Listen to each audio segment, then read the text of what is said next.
सुप्रभात। हजरत मौलवी फजल अहमद खान साहब, हुजूर महाराज रायपुरी, यह हमारी आज की आध्यात्मिक चर्चा का विषय। हजरत मौलवी फजल अहमद खान साहब, हुजूर महाराज रायपुरी। परमात्म तत्व जब कभी मानव जाति के कल्याण के लिए पृथ्वी पर अवतरित होगा तो उसकी एक माँ होगी तथा उसका एक बाप भी होगा, तथा माँ बाप का जो कुछ धर्म होगा वही उसका भी धर्म होगा। यद्यपि ऐसे महापुरुष जो मानव जाति के आध्यात्मिक उत्थान के उद्देश्य से अवतरित होते हैं वह किसी धर्म विशेष तक सीमित नहीं रहते। उनके उपदेश व कर्म सर्व मानव जाति के उत्थान के लिए एक समान लाभप्रद होते हैं, हालांकि बाह्य रूप में अपने धर्म के पाबंद होते हैं। परमात्मा की असीम अनुकंपा से नक्शबंदिया सिलसिले में कुछ ऐसी महान आत्माएं अवतरित हुई हैं कि जो देखने में तो मुसलमान हैं। संतों ने इसलिए उन्हें बाह्यकार से मुसलमान कहा है, परंतु अंदर से वे क्या थे, यह गहन शोध का विषय है।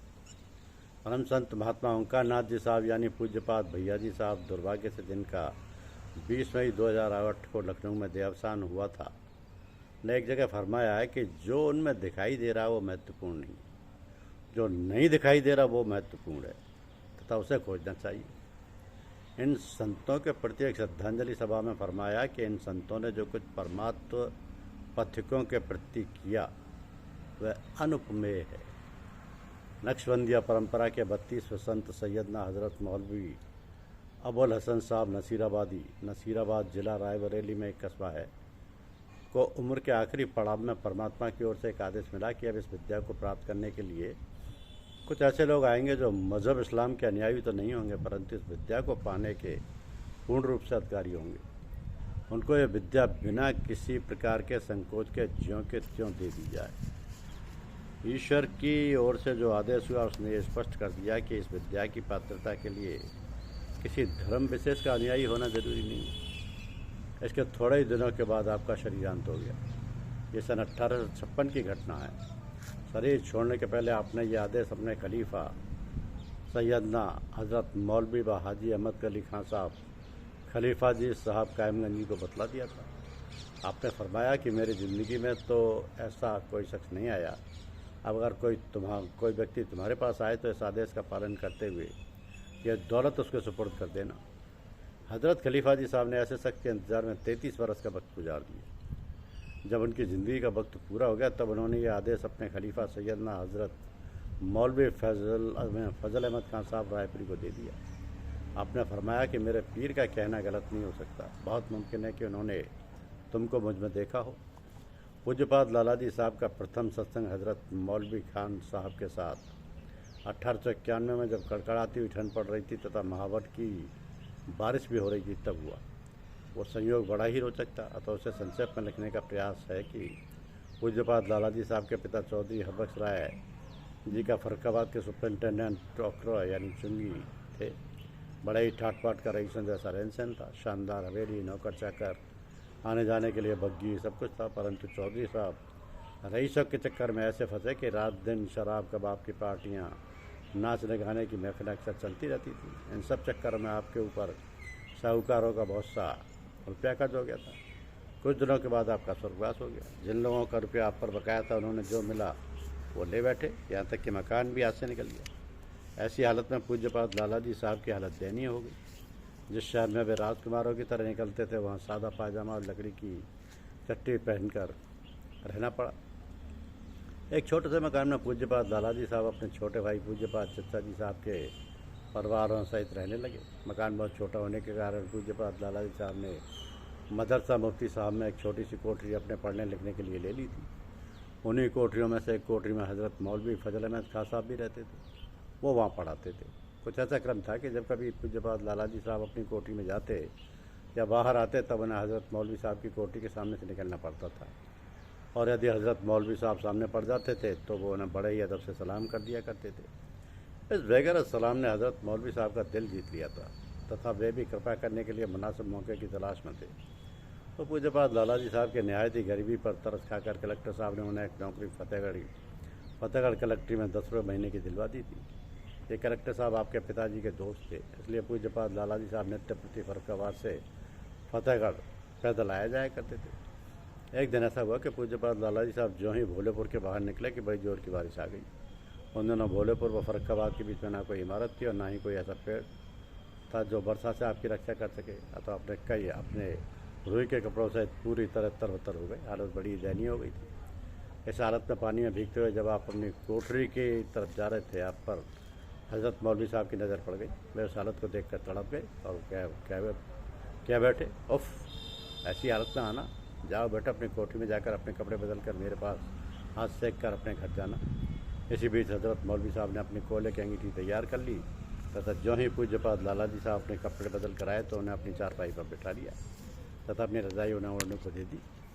उसके बाद क्या हुआ, पूज्यपाद लाला जी साहब फरमाते हैं कि उस तल्लीनता, आनंद और प्रकाश की वर्षा का वेग इतना था कि पानी के वर्षा और बिजली की चमक उसमें लुप्त जान पड़ते थे। हृदय व दिमाग और सारे तन मन भीतर और बाहर लगातार एक हरकत हो रही थी। एक प्रकाश में आनंद था जिसमें ऐसा अनुभव होता था कि जैसे आत्मा हृदय और शरीर को अपने में लीन कर रही थी, या हृदय, कल्ब और शरीर आत्मा रूह में लीन हो रहे थे और आत्मा रूह सारी दुनिया को दूसरी ओर यानी मारे के कुल की तरफ खींच लिए जा रही थी।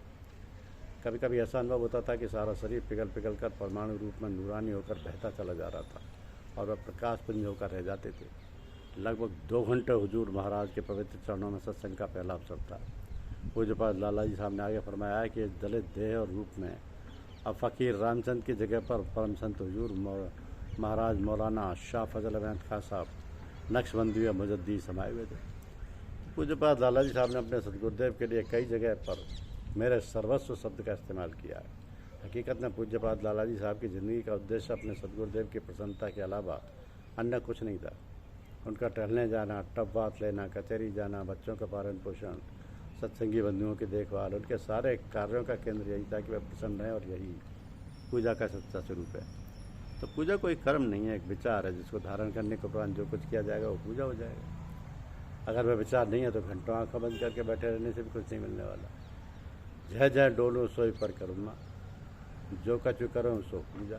हम लोगों के यहाँ भंडारे होते हैं जहाँ की सारी व्यवस्था सत्संगी भाइयों के हाथों में होती है। वहाँ कुछ लोग भोजन बनाने का काम करते हैं, सुबह 5-6 बजे भट्टी के पास आकर बैठ जाते हैं और रात को 10-11 बजे तक उसी काम से फुर्सत नहीं मिलती। पूजा तो क्या, जिस पंडाल में पूजा होती है उधर देखने की फुर्सत ही नहीं मिलती। तो क्या वे पूजा में शामिल नहीं समझ जाते?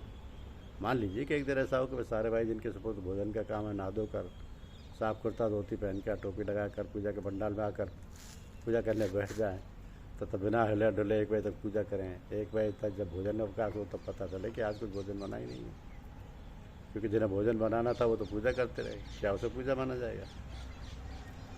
तो सदगुरुदेव का कहना है कि पूजा करने और ना करने की सीमा से भी आगे की चीज़ है। पूजा की नहीं जाती, पूजा हो जाती है। पूज्यपाद लाला जी साहब ने हम लोगों के सामने पूजा का सही स्वरूप पेश किया कि ज़िंदगी और गर्क पीरे रहनुमा के वास्ते।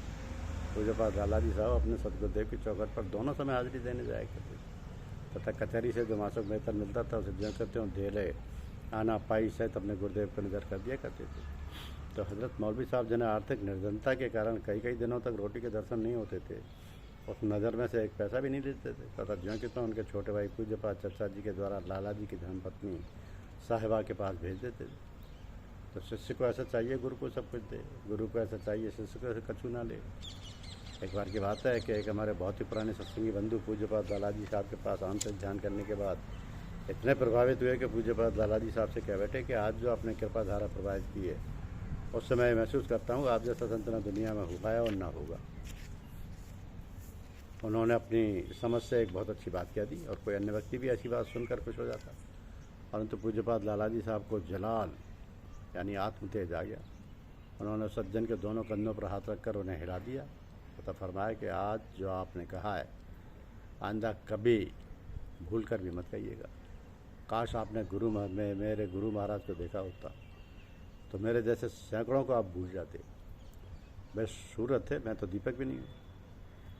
तो कभी कभी बड़ी हार्दिक पीड़ा होती है कि एक तरफ तो हम अपने को पूज्यपाद लाला जी साहब का अनुयायी होने का दम भरते हैं, दूसरी ओर हम उनके सदगुरुदेव के प्रति चर्चा करने में संकोच करते हैं, सिर्फ इसलिए कि वो एक बजाहरा मुसलमान थे।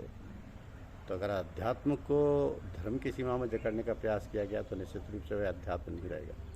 अध्यात्म धर्म के बंधनों से सर्वथा स्वतंत्र है, सर्वथा स्वतंत्र है।